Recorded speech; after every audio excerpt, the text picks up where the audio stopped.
welcome to my channel on the best of fantasy. Today I am reviewing SPFBO 9 Finalist, The Wickwire Watch, Book 1 of the Riverfall Chronicles by Jacquelyn Hagen, and this review will be spoiler-free. Apologies if I am mispronouncing the author's name, but I do have a lot of great things to say about The Wickwire Watch, which has a 19th century vibe, though there are some steampunk elements, I would say.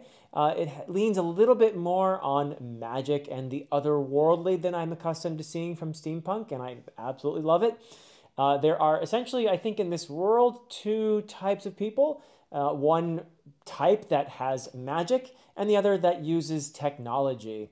And there has been a rather fraught history between these two peoples, as it were, right when the story begins. Now, I want to talk about the prose here, because the Wickwire Watch, in my mind, exemplifies the sort of prose that I really love to see in a fantasy book. It is distinct. The author has a distinct voice, an authorial voice that I really appreciate. She is capable of complexity, and yet the prose is accessible at the same time. And I imagine that this authorial voice was achieved through years of hard work and attention to the craft of writing.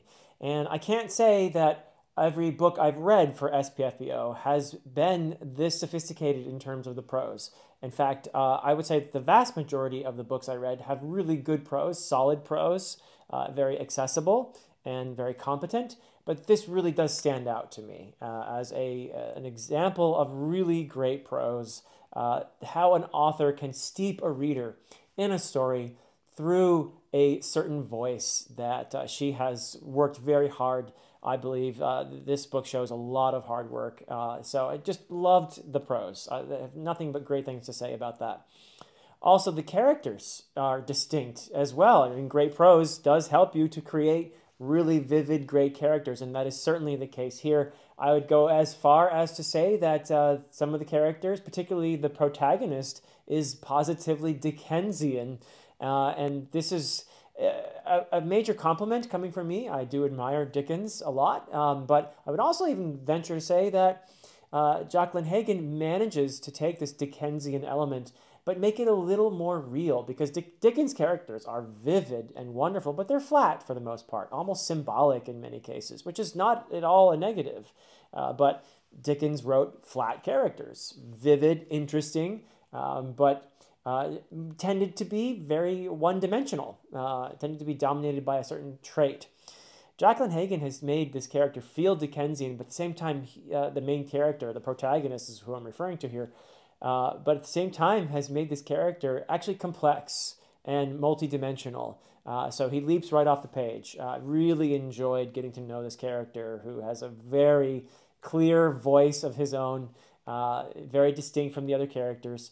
And he's given nuance and complexity and conflict, most of all. Conflict. Really wonderful job of giving the protagonist conflict. And that is really where a lot of the interest in the story lies, is in the conflicts that the protagonist has, that he carries with him as a result of events around him, which he is swept into. Big things are happening around this poor young protagonist, a very young boy, probably around 12 to 15. It's a little difficult to say. Maybe he's not even sure. But yeah, it was really great to meet this main character.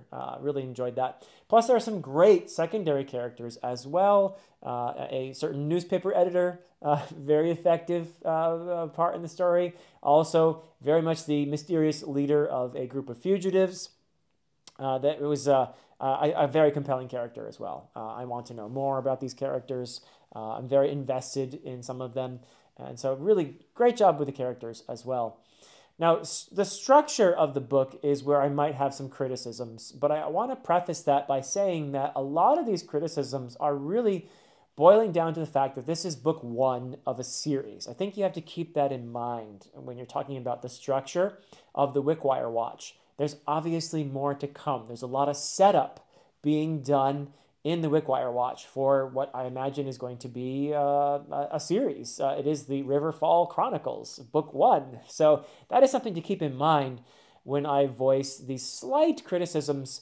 And really, I think most of them, again, I think will be addressed as the series continues. So that said, let me get into this a little bit. There are really, I think, 3 parts to this story in the Wickwire Watch, and they are fairly distinct. So if there's one criticism I have that is separate from the fact that this is a book 1, it might be that these 3 parts could have been blended a little bit more. But I did enjoy the first part tremendously. My introduction to the main character, my introduction to this world, very skillfully done with a lot of flair. Just drew me right into the story. I thought this was actually the strongest part of the book, was the introduction, the beginning. The second part was also very enjoyable, and it was a bit of a step back in a sense, where you are getting to know the main character more, getting to know the characters who are surrounding the main character now, and it just was a bit of a cozy read in a sense. I guess cozy is not quite the right way to put it, but because there is tension still. There's plenty of tension going on, but it's a little bit under the surface at this point. And you're getting to know the characters more. You're getting to know the magic of this world a little bit. So it's a bit more steady, I would say, the second part. And I did enjoy that part as well.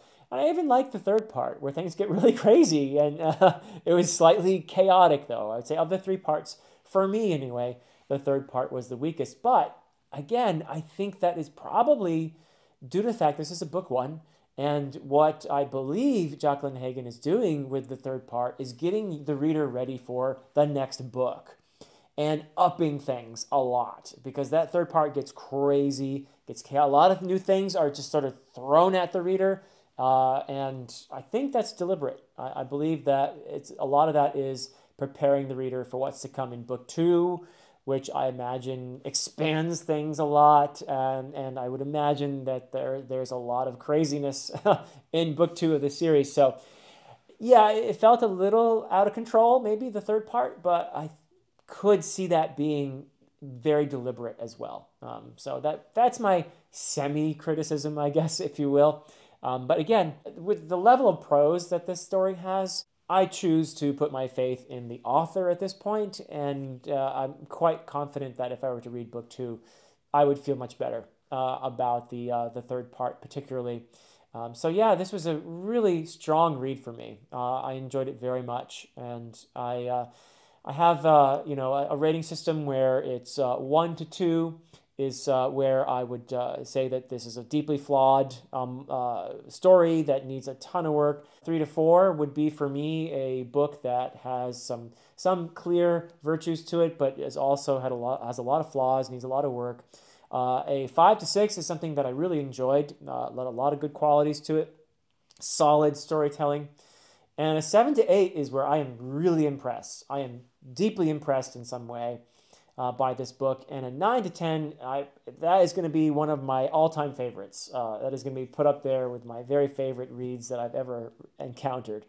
And so for me, the Wickwire Watch was a very strong 8. I'm rating this an 8, and that is my score for the Wickwire Watch. And yeah, I actually think this is a series that I would like to follow up on. It's that good. So I would like to continue reading in this series if I can ever find a place for the next installments on my TBR. I'm sure I will eventually. But yeah, this one I really, really enjoyed. One of the strongest reads I've encountered in SPFBO 9. So it was a real pleasure to read. And that is it from me for now. Until next time.